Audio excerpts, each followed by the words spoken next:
చెప్తున్నారు. ఏ అంశాల మీద చర్చకు రాబోతున్నాయి? మనతో పాటు పిఎస్సి చైర్మన్ నాదెండ్ల మనోహర్ గారు ఉన్నారు. సార్ చెప్పండి, ఏర్పాట్లు ఎలా కొనసాగుతున్నాయి? అంటే బ్రహ్మాండంగా అనుకున్న సమయానికి అన్ని విధాలుగా పూర్తిగా చేసుకుంటాం ఏర్పాట్లన్నీ. దూర ప్రాంతాల నుంచి వచ్చే మా జన సైనికులు యువతకు కూడా చక్కగా భోజన ఏర్పాట్లు, అదేవిధంగా ఎక్కడ కూడా పార్కింగ్ కోసం లేకపోతే ఇతర వసతుల కోసం ఇబ్బంది లేకుండా దాదాపు 35 ఎకరాలు స్థలం తీసుకుని ఇదంతా కూడా రెడీ చేసాం.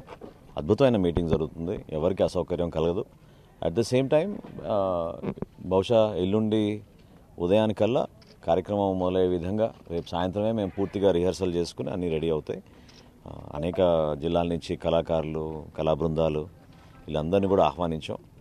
100 మంది యువత ఆల్రెడీ సిద్ధమయ్యారు. రాష్ట్ర వ్యాప్తంగా ఊహించని విధంగా గొప్ప స్పందన కనపడుతుంది యువతలో. ఈ ప్రభుత్వం ఏ విధంగా నిర్లక్ష్యంతో ఉపాధి అవకాశాలు కల్పించకపోగా ఉన్న పరిస్థితులకి దూరంగా వాళ్ళని ఇబ్బందిని పెట్టడం, మాట్లాడిన వాళ్ళపైన కేసులు పెట్టించడం, ఇవన్నీ కూడా ప్రజలు చాలా కోపంతో ఉన్నారు. యువత ప్రత్యేకంగా పవన్ కళ్యాణ్ గారి నాయకత్వంలో దీన్ని ముందు తీసుకెళ్లాలి, రాష్ట్రాన్ని కాపాడుకోవాలనే భావన ప్రతి ఒక్కరిలోనూ కలిగింది. జనసేన పార్టీ ఏ కార్యక్రమం చేసినా మన భవిష్యత్తు కోసం, మన బిడ్డల కోసం, ఈ ప్రాంతాని కోసం, మన అభివృద్ధి కార్యక్రమాలు చేసే విధంగా, మంచి సందేశం ఇచ్చే విధంగా మేము కార్యక్రమాలు చేస్తాం. కేవలం రాజకీయ లబ్ధి కోసమో లేకపోతే రెచ్చగొట్టే విధంగా ఉపన్యాసాలు ఇచ్చుకోవడం కోసమో కాదు. ఇప్పుడు ఇంత పెద్ద వేదిక పైన సుమారు 100 మంది యువతకు మాట్లాడే అవకాశం కల్పిస్తున్నాం అంటే దాంట్లో అర్థం ఏంటంటే మీ ప్రాంతంలో ఉన్న సమస్యలపైన మీరు మాట్లాడండి, వ్యవసాయం పైన మాట్లాడండి, విద్యా అవకాశాల గురించి మాట్లాడండి, హాస్పిటల్స్ గురించి మాట్లాడండి. క్షేత్రస్థాయిలో ఉన్న వాస్తవ పరిస్థితులు మీరు ప్రతిబింబించే విధంగా ఇది గొప్ప అవకాశం. ఈ ఉపన్యాసాలు విన్నాక పవన్ కళ్యాణ్ గారు స్పందిస్తారు.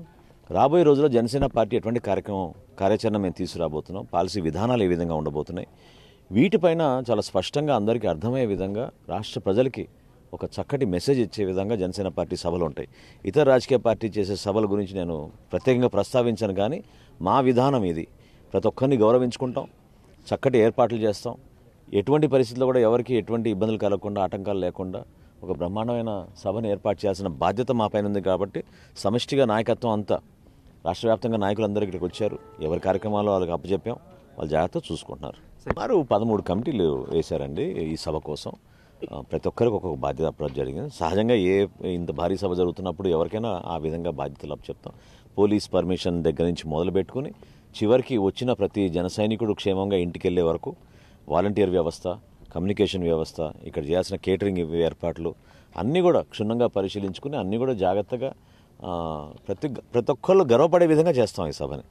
సార్, లాస్ట్ అండ్ ఫైనల్గా అంటే ఏదైతే యువశక్తికి జరగబోతుంది, ఇది కేవలం జనసేన పార్టీకి సంబంధించి కొంచెం ఎక్కువగా చెప్పుకుంటున్నారు వాళ్ళు, కానీ అంత లేదు అనేది ప్రతిపక్ష విమర్శ. మంచిదే, దానికి పరిమితం అవ్వమనాలనే ప్రజలే చెప్తారు. అంతిమంగా తీర్పు ఇచ్చేదే ప్రజలు కదా. ఏ గ్రామాల్లోకి వెళ్ళినా కూడా ఈరోజు ఉత్తరాంధ్రలో క్షేత్రస్థాయిలో నలిగిపోతున్నారు జనం. గతంలో ఈయన ముద్దులు పెట్టుకుని తిరిగి ఈ ప్రాంతంలో అనేక ఉపన్యాసాలు ఇచ్చి వాగ్దానాలు చేసి ఏ ఒక్కటి కూడా నిలబెట్టుకోలేకపోయాడు. పవన్ కళ్యాణ్ గారి లాంటి నాయకుడిని ఈసారి మనం గెలిపించుకోవాలి, ఆయనకి రాష్ట్ర బాధ్యత అప్పచెప్తే ఖచ్చితంగా మనకి మేలు జరుగుతుందనే భావన ప్రతి ఒక్కరిలోనూ కలిగింది. ప్రత్యేకంగా మత్స్యకారు సోదరుల్లోనూ, వ్యవసాయ రంగంలోనూ, మహిళలు ప్రత్యేకంగా లా అండ్ ఆర్డర్ ఇష్యూస్ పైన, ఈ ప్రాంతంలో ఉద్దానం గురించి ప్రపంచవ్యాప్తంగా అందరికీ అర్థమయ్యే విధంగా మొట్టమొదటి వ్యక్తి పవన్ కళ్యాణ్ గారు ఆ రోజు అడిగేసింది.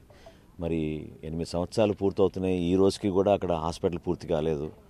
రక్షిత మంచినీటి పథకం 700 కోట్ల రూపాయలతోటి ప్రారంభించింది, ఈ రోజుకి కూడా పైప్ లైన్ల వరకే మిగిలిపోయింది. ఇటువంటి అంశాలు ఉన్నాయి, మాట్లాడాల్సిన ఖచ్చితంగా ఉన్నాయి. నేను నిజాయితీగా మాట్లాడే విషయాలు ఏంటంటే ఈ ప్రాంతానికి ప్రతి ఒక్కరం కూడా పార్టీలకు అతీతంగా మనం ఒక మంచి ప్రణాళిక తీసుకురావాలి. జనసేన పార్టీ అయితే ఉత్తరాంధ్రకి రాయలసీమ లాగా ఒక అభివృద్ధి బోర్డు అనేది, డెవలప్మెంట్ బోర్డు, ప్లానింగ్ బోర్డు మనం ఏర్పాటు చేయాలి ఈ ప్రాంతానికి నేను డిమాండ్ చేస్తున్నాను. ఎందుకంటే ప్రజలు పాపం ఇక్కడ నలిగిపోయారు, ఉపాధి అవకాశాల కోసం వలసలకు వెళ్తున్నారు.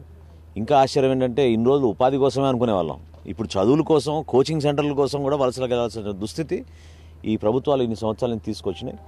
ఆ మార్పు కోసం జనసేన పార్టీ నిలబడుతుంది. నిజాయితీగా దీని గురించి మేము మాట్లాడి ఒక ప్రణాళికబద్ధంగా ఎటువంటి కార్యక్రమాలు చేయబోతున్నామో పవన్ కళ్యాణ్ గారు వివరిస్తారు 12వ తారీఖున. యువశక్తి సభ అనేది రాష్ట్రం మొత్తం యువత అందరికీ కూడా ఒక దిశానిర్దేశం చేయబోతున్నట్టుగా ఉండబోతుందంటారా? ఖచ్చితంగా.